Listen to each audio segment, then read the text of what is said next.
ಏನಂದ್ರೆ ಇಲ್ಲಿ ಹಾಸ್ಪಿಟಲೇ ಸರಿ ಇಲ್ಲ. ಯಾಕಂದ್ರೆ ವಾಶ್ರೂಮ್ ಬಂದು ಇಷ್ಟು ಜನ ಬರ್ತಾರೆ, ಲೇಡೀಸ್, ಪ್ರೆಗ್ನೆಂಟ್ ಲೇಡೀಸ್ ಇದ್ದಾರೆ, ಎಲ್ಲ ಏಜ್ ಪೀಪಲ್ ಇದ್ದಾರೆ. ಆದರೆ ಇಲ್ಲಿ ಬಂದು ಒಂದೇ ಒಂದು ವಾಶ್ರೂಮ್, ಇವತ್ತು ಮಾತ್ರ ಇನ್ನೊಂದು ವಾಶ್ರೂಮ್ ಓಪನ್ ಮಾಡಿದ್ದಾರೆ ಅಷ್ಟೇ. ಇವತ್ತು ಯಾಕೆ ಓಪನ್ ಮಾಡಿದ್ದಾರೆ ಅಂದರೆ ಇವ್ರು ಬರ್ತಾ ಇದ್ದಾರೆ, ಅದಕ್ಕೆ ಇವ್ರು ಓಪನ್ ಮಾಡಿದ್ದಾರೆ ಅಷ್ಟೇ. ಟ್ಯಾಬ್ಲೆಟ್ ಬಂದು ಇಲ್ಲಿ ಕೇಳಿದ್ರು ಕೂಡ ಲೇಡೀಸ್ಗೆ ರೆಸ್ಪೆಕ್ಟೇ ಇಲ್ಲ. ಏನು ಅಂತ ಒಂದು ರೆಸ್ಪೆಕ್ಟ್ ಕೊಟ್ಟು ನಾವು ಅಣ್ಣ ಅಂತ ಹೇಳ್ತೀವಿ, ಅದಕ್ಕೆ ರೆಸ್ಪೆಕ್ಟ್ ಅವ್ರು ತಿರ್ಗಾ ಕೊಡ್ಬೇಕಲ್ವ? ರೆಸ್ಪೆಕ್ಟೇ ಕೊಡಲ್ಲ ಇಲ್ಲಿ. ಏನಿದ್ರು ಹೋಗು ಅವ್ರು ಇವರು ಯಾರಾದರೂ ಬಂದರೆ ಒಳಗಡೆ ಡೈರೆಕ್ಟ್ ಒಳಗಡೆ ಕರ್ಕೊಂಡು ಹೋಗ್ತಾರೆ. ಆದರೆ ನಮ್ಮನ್ನ ಏನು ಮಾಡಲ್ಲ, ಅಷ್ಟೇ ವೇಟ್ ಮಾಡಬೇಕು. ಇಲ್ಲಿ ಹೋಗಿ ಅಲ್ಲಿ ಹೋಗಿ, ಇಲ್ಲಿ ಹಾಸ್ಪಿಟಲೇ ಸರಿ ಇಲ್ಲ. ಯಾರಾದರೂ ಬಂದರೆ ಮಾತ್ರ ಇಲ್ಲಿ ಮಾಡ್ತಾರೆ ಅಷ್ಟೇ. ಟ್ರೀಟ್ಮೆಂಟ್ ಮಾತ್ರ ಚೆನ್ನಾಗಿ ಟ್ರೀಟ್ಮೆಂಟ್ ಕೊಡ್ತಾರೆ, ಆದರೆ ಡಾಕ್ಟರ್ ಇರುವಾಗನೇ ಕೊಡ್ತಾರೆ. ಡಾಕ್ಟರ್ ಇರಲ್ಲ ಅಲ್ವಾ? ನಿಮಗೇನು ಸಮಸ್ಯೆ ಆಗಿದೆ? ಏನು ಸಂಬಂಧ? ಅದೇ ಈ ಹಾಸ್ಪಿಟಲ್ನಲ್ಲಿ ವಾಶ್ರೂಮ್ ಇಲ್ಲ ಫಸ್ಟು.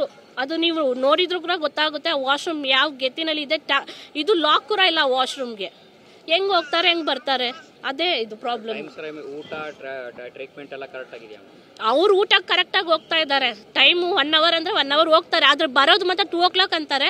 2 o'clock ಬರಲ್ಲ. ಅವ್ರು 2:30, 2:45, 3 o'clock ಹಂಗೆ ಬರೋದು. ಏನಿದ್ರು ರಿಪೋರ್ಟ್ ಕೂಡ ಕೊಡೋಕ್ಕೆ ವೆಯ್ಟ್ ಮಾಡಿ ನಾವು ಟಯರ್ಡ್ ಆಗಬೇಕು. ಇಲ್ಲಿಂದ ಅಲ್ಲಿ ಹೋಗಿ, ಅಲ್ಲಿಂದ ಇಲ್ಲಿ ಬನ್ನಿ ಅಂತ ಹೇಳ್ತಾನೆ ಇರ್ತಾರೆ, ಮಾತ್ರ ಕರೆಕ್ಟಾಗಿ ಏನು ಕೊಡಲ್ಲ ಅವರು. ಸುಮಿತ್ರಾ. ಸ್ಟಾಫ್ಸ್, ಡಾಕ್ಟರ್ಸ್ ಎಲ್ಲ ತುಂಬಾ ಚೆನ್ನಾಗಿ ನೋಡ್ತಾರೆ sir, there is no doubt. ಇನ್ನೊಂದು 3 ಸಮಸ್ಯೆ ಇದೆ. ನಾನು ನೋಡಿದ ಮಟ್ಟಿಗೆ ನನ್ನ ಮಗುನ, ನನ್ನ ಹೆಂಡತಿನ ಕರ್ಕೊಂಬಂದು ಅಡ್ಮಿಟ್ ಮಾಡಿ 3 ದಿನ ಆಗಿದೆ. 3 ದಿನದಲ್ಲಿ ನಾನು ನೋಡಿದ ಸಮಸ್ಯೆ ಒಂದು ಬಂದು ನೀರಿಲ್ಲ. ನೀರು ಹೋಗ್ಬೇಕಂದ್ರೆ ಈ ಕ್ಯಾಂಟೀನಿಗೆ ಹೋಗ್ಬೇಕು, ಬಿಸಿನೀರು. ಯಾಕಂದ್ರೆ ಇಲ್ಲಿರೋರೆಲ್ಲ ಬಾಣಂತೀರು, ಪ್ರೆಗ್ನೆಂಟೀಸು. ಸೊ ಅವ್ರನ್ನ ಬಿಸಿನೀರು ಫೆಸಿಲಿಟಿ ಇಲ್ಲ. ಬಿಸಿನೀರು ಹೋಗ್ಲಿ, ತಣ್ಣೀರು ಫೆಸಿಲಿಟಿ ಇಲ್ಲ ಇದರಲ್ಲಿ. ಇನ್ನೊಂದು ಹೆಗಣಗಳ ಕಾಟ ತುಂಬಾನೇ ಇದೆ ಸರ್, ತುಂಬಾನೇ ಹೆಗಣಗಳ ಕಾಟ ಇದೆ. ಇನ್ನೊಂದು ಮೇಡಮ್ ಹೇಳ್ದಂಗೆ ವಾಶ್ರೂಮ್ ಇಲ್ಲ ಸರ್. ವಾಶ್ರೂಮ್ ಬೇಕೇ ಬೇಕು. ಇಲ್ಲೊಂದಿದೆ ವಾಶ್ರೂಮು, ಅದು ಬಿಟ್ಟರೆ ಆ ಕಡೆ ಒಂದಿದೆ. ಡಾಕ್ಟರ್ಸು, ಸ್ಟಾಫ್ಸ್ ಎಲ್ಲಾನು ಎಸ್ ಗುಡ್, ಬಟ್ ನನ್ಗೆ ನೋಡಿರೋ ಪ್ರಕಾರ ಇವ್ರದ್ದು ಸಾಫ್ಟ್ವೇರು ಸ್ವಲ್ಪ ಡೆವಲಪ್ ಮಾಡಬೇಕು. ಯಾಕೆ ಅಂದರೆ ಒಂದು ಬಿಲ್ ಒಂದು ಟೆಸ್ಟ್ ಮಾಡಿಸ್ಬೇಕಂತಂದರೆ ಅವರು ಬಿಲ್ ತಗೋಬೇಕು. ಬಿಲ್ ಇಲ್ಲ ಅಂದರೆ ಯಾರೂ ಟೆಸ್ಟ್ ಮಾಡಲ್ಲ ಸರ್.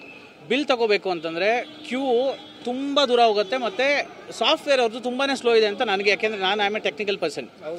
ಸಾಫ್ಟ್ವೇರ್ ಅವ್ರದ್ದು ತುಂಬಾ ಸ್ಲೋ ಇದೆ, ಅಥವಾ ಮಾಡೋರು ತುಂಬ ಸ್ಲೋ ಇದ್ದಾರೋ ನನಗೆ ಗೊತ್ತಿಲ್ಲ. ಬಟ್ ಸಾಫ್ಟ್ವೇರ್ ಅಂತೂ ತುಂಬಾ ಸ್ಲೋ ಇದೆ ಅಂತ ನನಗೆ ಗೆಸ್ಸು. ಅವ್ರು ಯಾಕೆಂದರೆ ತುಂಬಾ ಕ್ಯೂ ಇರುತ್ತೆ. ಇದು 3 ಸಮಸ್ಯೆ ನಾನು ನೋಡಿರೋ ಮಟ್ಟಿಗೆ ಈ 3 ದಿನದಲ್ಲಿ. ನನ್ನ ಹೆಸರು ವಿಕಾಸ್ ಅಂತ ಸರ್. ನಾನು ಹೊರಮಾವಿಂದ ಬಂದಿದ್ದೀನಿ.